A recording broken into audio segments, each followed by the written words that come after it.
Hello everyone, and welcome back to my channel. Today, we are going to learn how to use group policy to prevent domain users from copying data from company computers to their mobile devices. Implementing this policy is a critical step for any system administrator. It helps protect your organization's sensitive information from unauthorized transfer and reduces the risk of data leakage.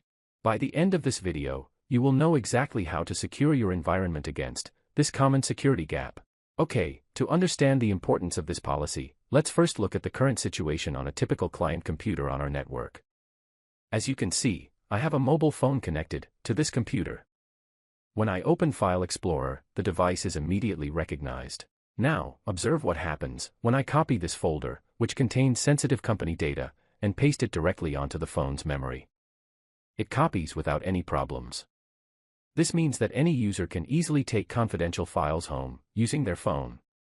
This is a serious security vulnerability that we will now address by creating a special group policy. Now that we've seen how easy it is to leak data, let's head over to the domain controller.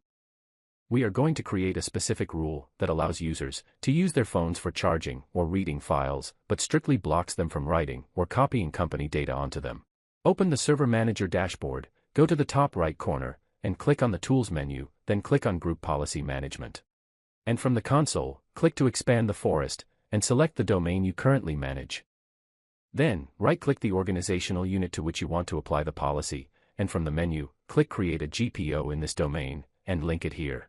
In the new GPO window, give this policy a clear and descriptive name, for easy identification later, for example, prevent users copy to mobile, and click OK. Now, right-click on the group policy object you just created, and select Edit.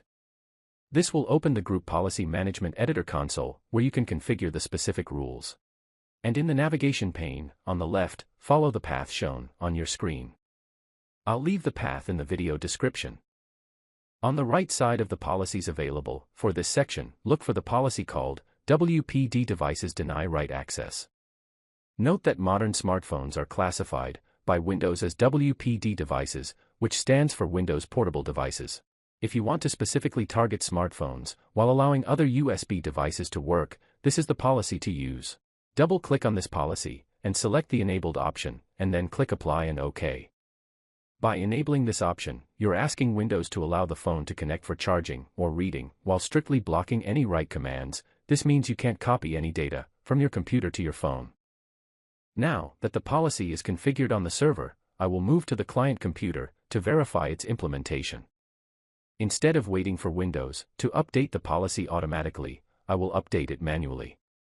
Open the command prompt window and enter the command responsible for updating the group policy, which is gp-update/force, and wait until the update is complete. Now, let's try the same procedure as before. The phone is connected, and I'll try to copy any folder to it. As you can see, when I try to paste or drag it, nothing happens. Windows now rejects the write request. The phone remains connected, and the user can view files or charge their device, but they are completely prevented from transferring any company-related data to it. This effectively closes the security vulnerability we showed at the beginning of the video. By using the WPD Deny Write Access policy, you've implemented strong security layers. This setting is better than completely blocking the USB port, because it allows your users to use their phones for work purposes like charging or viewing files while ensuring your organization's sensitive data remains secure. It's a simple, accurate, and effective way to prevent data leaks. If you found this video helpful, please like it, and subscribe to the channel for more practical tutorials on IT and systems management. Thank you for watching and see you in the next video.